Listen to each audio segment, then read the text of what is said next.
Oi, Ana, uma boa tarde para você. Hoje, na série de entrevistas aqui no JTV UFMA, agora para o Senado, eu vou conversar com a candidata ao Senado, Antônia Cariongo, do Partido Socialismo e Liberdade PSOL. Obrigada pela presença. Nós temos 20 minutinhos a partir de agora e 1 minuto no final para as suas últimas considerações. Candidata, a Polícia Civil já confirmou que o indígena morto foi assassinado no último domingo, totalizando 3 em menos de 2 semanas no estado. Um indicador que nos aponta para uma urgência por medidas mais efetivas e, não sei, de repente, uma relação direta com as eleições. Queria uma avaliação da senhora, por favor. Bom dia para todo mundo, né? Sou Antônia Cariongo, candidata ao Senado pelo Partido PSOL no Maranhão. Eu até não acredito que tenha uma relação direta com a política, né? Porque, na verdade, esses assassinatos, eles vêm acontecendo já há um bom tempo, né? A gente tem aí uma carreira de assassinatos não só de indígenas, né? Mas como também de lideranças quilombolas, de camponeses, de trabalhadores rurais. E são assassinatos que a gente cobra da sociedade, cobra do poder público uma resposta e que essa resposta não está chegando. Então, assim, está aumentando, infelizmente, nesse período político, a gente teve essas mortes dos indígenas, né, que traz novamente uma discussão para o estado do Maranhão, e que isso tenha muito a ver, eu trago diretamente para as gestões, né, que nós estamos tratando de terra, e principalmente porque esses assassinatos, eles não têm um esclarecimento afetivo para a sociedade. Você não vê o governo se posicionar a respeito da questão desses assassinatos, né? Então, assim, precisa ser tomado medidas rápidas, urgentes em relação à violência no campo. Sim, a senhora está falando dos assassinatos. Em 2021, foram 176 indígenas assassinados no país, segundo o relatório da violência, né, contra os povos indígenas no Brasil. E uma outra violência que eu entendo que esteja relacionada a isso é a omissão, que a senhora está falando do poder público, né? Qual a avaliação dos movimentos em relação às entidades, vamos botar a FUNAI, na situação desses direitos? E como que a senhora pode atuar no Senado para poder ampliar, melhorar esse contexto? A gente sabe que na gestão de Jair Bolsonaro, a FUNAI ela não atuou, né? A gente teve vários problemas aí em relação a tirar e botar pessoas à frente da organização. E isso realmente é muito difícil. E para as entidades que defendem esse direito, né, fica muito difícil você lutar contra um governo. Um governo fascista, um governo racista, um governo que aprova a PEC do veneno, PEC da grilagem de terra, né? Todas essas violências. Então, assim, é muito difícil para as organizações que não foram fortalecidas lá atrás, né, para fazer esse enfrentamento diante de um governo tão perverso como é o governo de Jair Bolsonaro. Então, assim, eu acredito muito que as eleições agora, né, essas eleições desse ano, que são eleições decisivas em vários setores do nosso país, principalmente para retirar aquele homem, né? A gente vota com Lula, a gente pede voto para Lula, justamente porque Lula pode derrotar o fascismo, né, o bolsonarismo e devolver para o povo a esperança de ter dias melhores mais na frente. Não que isso acabará a nossa luta, né? A gente sabe que nós só elegendo Lula que está tudo resolvido os problemas do nosso país. A gente sabe que não. A gente sabe que a gente tem uma longa escala aí pela frente, porque o bolsonarismo, ele é perverso, ele mata. E a gente tem visto isso. A gente tem visto alguns assassinatos dentro dessa discussão política, né? E isso é muito ruim para o nosso país. A senhora está falando desse clima de violência, eu trouxe isso para os outros candidatos, a gente está vendo essa tensão, né? Então, é quem apoia o atual governo, briga com o jornalista, como é que a senhora avalia que essa tensão, de alguma forma, tem algum resultado nessas eleições? Essa violência, ela também, de alguma forma, ela repercute em relação ao candidato que vai ser escolhido para as eleições, tanto para a presidência quanto para o governo do estado? Com certeza. Isso vai ter vai fazer com que o eleitor, ele tome um posicionamento em relação ao seu voto, né? Eu acho que a mídia, o jornalista, e nós mesmos, nós temos liberdade para se expressar, a gente tem liberdade de expressão, e essa liberdade tem que ser respeitada, né? A gente vê a violência que esse governo ele tem atacado, né, diariamente os setores da mídia, espalhando fake news, desrespeitando jornalistas, ao vivo, assim, escancaradamente, sabe, não respeita ninguém, principalmente se essa jornalista é uma mulher, Né? Gente, pelo amor de Deus, não podemos mais aceitar isso, né? Não podemos aceitar isso, ainda mais de uma pessoa que ocupa a maior cadeira do país, que é a cadeira da presidência. Então, assim, vai sim ter uma influência, de alguma forma tem uma influência sim, né? Porque não é todo mundo, as pessoas não se identificam com a violência, né? A gente tem que ter essa consciência de que as pessoas não se identificam com a violência, e no ato em que você defere uma violência contra uma pessoa, isso pode mudar vários pensamentos durante esse percurso até o dia 2. Principalmente entre os eleitores indecisos, né? Sim, sim. Vamos voltar à questão dos indígenas aqui, porque sabemos que a demarcação de terras indígenas, né, a omissão em relação à proteção das terras, ela sim, são pautas fundamentais, mas uma outra que eu considero que é importante é a desassistência destes povos, né? Aí a gente toca no assunto da mortalidade infantil, que também nos chama a atenção, quer dizer, a gente tem dados de quase 740 mortes de crianças de 0 a 5 anos, né, de idade em 2021. Como é que a gente pode avançar também nessas questões da assistência?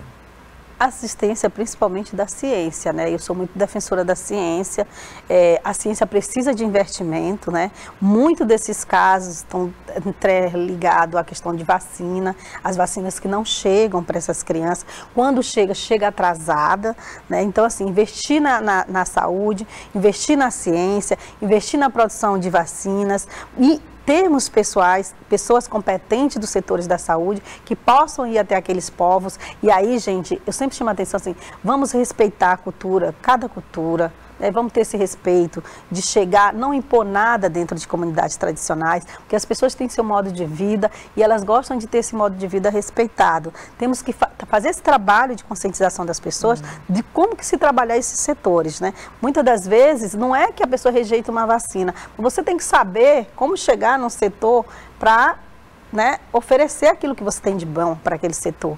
Então, assim, investir na ciência, investir na vacina, investir em pessoas, e investir na saúde e levar o funcionário para dentro de uma comunidade, né, mas um funcionário que ele esteja preparado para chegar e dialogar e sentar com aquela comunidade, sempre respeitando o modo de vida daquela comunidade, a cultura que ele vive. Sim, a senhora destacou a questão das mulheres, né?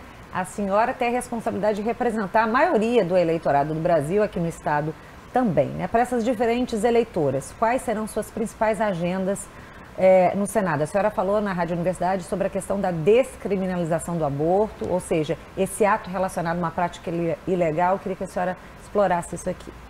Então, eu sempre digo que a questão da descriminalização do aborto, né, que é uma pauta que ela realmente precisa, é uma pauta que você tem que discutir minuciosamente, porque é um tema, né, que o setor, né, o setor da direita usa para incriminar o partido PSOL quando se trata dessa pauta. E o que eu vou falar aqui é o seguinte, a pauta nós defendemos a descriminalização do aborto. Por que nós defendemos a descriminalização do aborto? Porque nós entendemos e vemos, e os números mostram, que as mulheres que são criminalizadas por essa prática são as mulheres negras, as mulheres periféricas, as mulheres de classe média baixa, né? As que estão na zona rural, essas são criminalizadas por essa prática. Mas ninguém para pensar o que leva uma mulher a praticar um aborto. No geral, essas práticas vêm a partir de relacionamentos conjugais de homem com mulheres fora de seus casamentos e que são abandonadas por seus parceiros logo que engravidam, né? Ou elas são abandonadas ou elas são, ele diz, olha, eu não tenho condições de assumir um filho fora do casamento, então o que é a mulher? Né? A mulher ela não tem um apoio, né? Ela vai pensar, nossa, o que eu vou fazer da vida? Né? Como é que eu vou me virar? Eu não tenho um emprego, como é que eu vou criar esse filho? E isso vai mexendo tanto com o psicológico de uma mulher dessa, sem nenhuma base, sem nenhuma estrutura para levar uma gravidez para frente, que faz com que ela acabe cometendo essa prática. Né? E o que nós defendemos da descriminalização do aborto é que essa mulher ela tenha um ponto de apoio. Né? E que esse ponto de apoio vai fazer com que ela desista da prática do aborto. Mas não é só isso.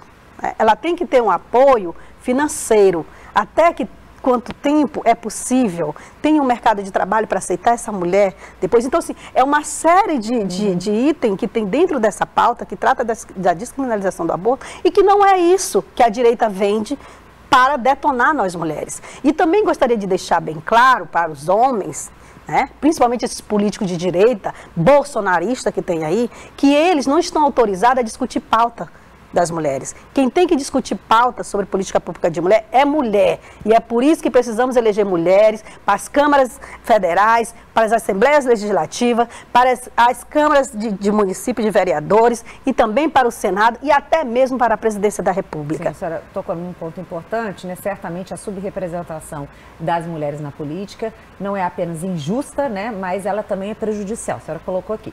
Mas aí a gente tem dois desafios. Né? Para as candidatas que conseguem passar dessa barreira da eleição, vêm as dificuldades na arena institucional, ou seja, ocupar esses cargos influentes nas comissões, nas bancadas, né? Como é que a gente avança isso dentro também do Senado, nesses lugares? A gente só vai conseguir mudar esse cenário elegendo mulheres.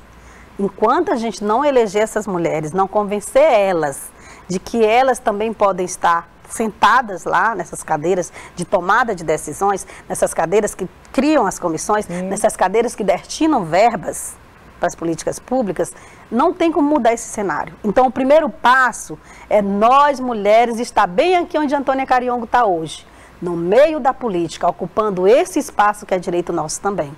E que não vamos permitir que homens façam práticas racistas com a gente, que homens de alguma forma nos detonem, né, para que a gente não fure essa bolha, que é um espaço deles, que a política em si é majoritariamente masculina. Né? É alarmante, é vergonhoso para o nosso país a gente ver que majoritariamente nós só temos homem no comando do país, né? Nós não temos, e sendo que nós somos maioria, nós mulheres, então nós temos que começar a ocupar esse espaço, nós temos que estar lá na tomada da decisão, porque enquanto nós não estiver na tomada da decisão, o feminicídio vai aumentar. O estado do Maranhão hoje já tem 32 mulheres assassinadas, né? Vários estupros, vários casos de estupro no estado do Maranhão. Isso é uma vergonha, um absurdo. Nós não temos apoio em lugar nenhum que a gente vai, principalmente nos municípios. Temos delegacia de mulher na capital. Caramba, gente. Vocês têm noção de onde está o município mais distante da capital, São Luís? Como é que uma mulher dessa vai sair de lá para vir a São Luís para poder fazer uma denúncia? Porque se ela vai na prefeitura, na delegacia do município dela, ela chega lá, ela acha um monte de homem naquele espaço. E o cara ainda orienta ela a não registrar o boletim de ocorrência contra o próprio agressor. Entendeu? Então, isso é uma realidade que precisa mudar. E essa realidade só vai mudar quando nós, mulheres, estivermos lá, dando a canetada, como diz a história na linguagem popular. Enquanto for os homens, nós não seremos beneficiados por política pública. Nós não teremos redução de feminicídio, nós não teremos redução de estupro, porque nós não estamos lá lutando por nós. Nós falamos por nós. Candidata, a senhora tem uma bandeira importante também, que é sobre a representação e o direito dos povos quilombolas, né? Certamente também é uma pauta para garantir maior autonomia por meio do acesso às políticas públicas, né? Quais seriam essas principais demandas e como é que a gente pode viabilizar isso no Senado? Uma das minhas principais pautas, eu acho que já está bem claro na mídia, né? Por eu vir do movimento social, por eu vir de um território que briga há mais de 50 anos pela regularização dele, né? Então, assim, você vê assim a morosidade dos órgãos competentes pelas demarcações e regularizações de terra de povos quilombolas, assim como dos territórios indígenas. A gente vê a morosidade dos órgãos que não faz essa demarcação, que não faz essa regularização. O processo se arrasta anos e anos lá, você cobrando que isso seja finalizado e a coisa não acontece. Então, assim, uma das minhas principais pautas é essa, né? É lutar, é fazer realmente uma frente firme dentro do Senado para que sejam demarcados. E aí não é só destinar uma verba para um órgão, é eu fiscalizar se aquela verba de fato está sendo implantada lá na regularização daquela terra, se está tendo um georreferenciamento, se o povo está sendo cadastrado, se o processo está de fato correto. Então, assim, não é só destinar, porque nós estamos tratando de recurso público, né? É dinheiro do povo, dinheiro de nós povos que pagamos imposto absurdo todos os dias, enquanto muitos bilionários aí não estão pagando, né? Então, assim, essa é uma das minhas principais pautas, então criar comissões de fiscalização, destinar recursos para os institutos que são responsáveis pela regularização de terras indígenas e quilombolas e fiscalizar cada centavo que for para lá e realmente que seja implantado lá. A senhora falou de fiscalização, né? As obras de duplicação da BR-135 foram alvo de denúncia, né? De denúncias e violação dos direitos das comunidades quilombolas e prejuízo. A senhora está falando do dinheiro público, né? Como é que ficou essa situação? Porque isso me parece que foi em 2020, né? Como é que ficou o encaminhamento dessa situação? A gente, primeiro esclarecer para a sociedade que nós fomos muito taxados por alguns políticos aí, na época desse movimento que houve dos povos quilombolas em relação à duplicação da BR-135, nós nunca fomos contra o projeto de duplicação da BR-135. Só que o formato de rolo compressor que o DENIT, juntamente com o Estado do Maranhão, queria passar por cima dos quilombolas, nós não permitimos. Até porque nós temos um direito garantido na Convenção 69. E a gente foi buscar na Justiça o direito da Convenção 69, que nos dá o direito de ser consultado. A Convenção 69 diz, qualquer empreendimento que for a impactar, ele nem fala de estar dentro do território, ele fala de estar impactando o território. Então, assim, qualquer empreendimento que for impactar territórios quilombolas e indígenas, ele precisa passar por um processo chamado de consulta prévia livre e informada. Nós não tivemos nem sequer uma reunião com o DENIT. E olha que foi provocado pelas comunidades, né? As comunidades fizeram ofício através das organizações do Estado, pediram informações, pedindo reunião e o DENIT se negou. Disse que não devia nenhuma explicação a respeito do projeto de duplicação da BR-135. Ora, moço, quando surgiu o primeiro pico da BR-135, as pessoas já estavam morando naquelas comunidades. Como é que simplesmente o governo quer fazer uma obra e passar por cima do direito das pessoas? Não pode. E foi por isso que a gente reivindicou o direito da Convenção 69, foi por isso que o Comitê de Defesa dos Direitos dos Povos Quilombolas, de Santa Rita e Itapecuru, Maranhão, construiu um protocolo de consulta que já foi entregue ao DENIT, já foi entregue a todos os setores, ao Ministério Público e vários outros setores, o governo do Estado do Maranhão e todos os setores que interessa o protocolo para que seja consultado as comunidades rurais. Mas até agora não houve nenhum contato. Então, assim, deixar bem claro que não é os quilombolas que estão dificultando qualquer projeto de duplicação da BR-135, não.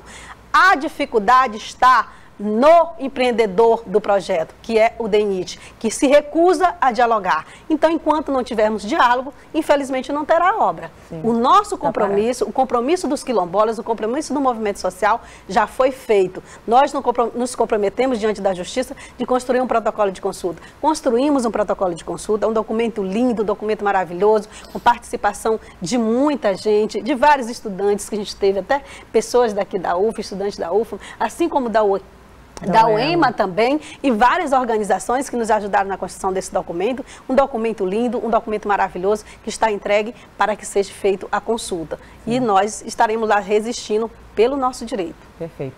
Nós temos aí quase 1 minuto e meio antes das suas considerações finais. Eu vou mudar de assunto, vou trazer o tema da violência doméstica, né? As pesquisas mostram que do total do feminicídio, a maioria ocorre dentro de casa, ou seja, essa violência mesmo né, no âmbito privado e com as mulheres negras, ou seja, são 2 indicadores importantes para a gente poder atuar, né?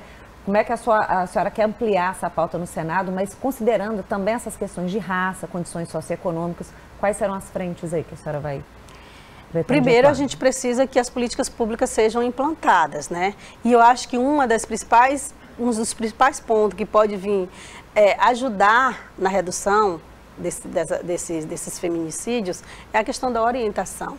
E não é você conversar só com mulheres, você tem que conversar com o homem também. Sim. Você tem que chamar o homem para a conversa, né? Ele tem que entender, ele tem que saber qual é o tipo de violência que ele está praticando dentro de casa com a companheira dele e também orientar a mulher sobre a violência, né? Porque muitas das vezes a mulher pensa que a violência é só aquela da pancada, e não é. Uma das piores violências é a violência psicológica, né? Aí você tem violência psicológica, você tem violência patrimonial, você tem violência estrutural, você tem violência física, né? Então, assim, você tem vários tipos de violência que você sofre dentro do ambiente e muitas das vezes as mulheres, elas nem conseguem identificar essa violência. Então, destinar a verba para implantar a política pública, da orientação, do acolhimento das mulheres que já passaram pela situação da violência, né? Só um minutinho. 1 minuto, a senhora já pode pensar nas considerações finais. Então, gente, eu Gostaria de agradecer o espaço, né? Antônia Cariongo está aí na corrida pelo Senado, pleiteando uma vaga, a única mulher quilombola no mundo a disputar uma candidatura majoritária, a única mulher negra quilombola no Maranhão a disputar uma candidatura majoritária. Estamos na corrida pelo Senado porque entendemos a importância do papel do senador, precisamos de representatividade no Senado, precisamos de mulheres negras no poder, precisamos dizer para o Estado que nós somos maioria e nós podemos eleger uma mulher para estar no Senado. E também, principalmente, gente, a gente não pode mais permitir que sejamos taxadas de doida, de louca, de desequilibradas. E já que me taxaram de desequilibradas, né, eu convido todas as mulheres do estado do Maranhão a desequilibrar a política. Vamos desequilibrar a política, votando 500 no dia 2 de outubro para eleger Antônia Cariongo para quilombar o Senado. Tá bom, então muito obrigada pela entrevista. Hoje eu conversei com a candidata ao Senado, Antônia Cariongo, do Partido Socialismo e Liberdade PSOL. Lembrando que todas as nossas entrevistas estão disponíveis no canal do YouTube, no Spotify. Agradeço pela sua audiência aqui na Sabatina da TV UFMA. Um excelente final de semana. E Ana, é com você.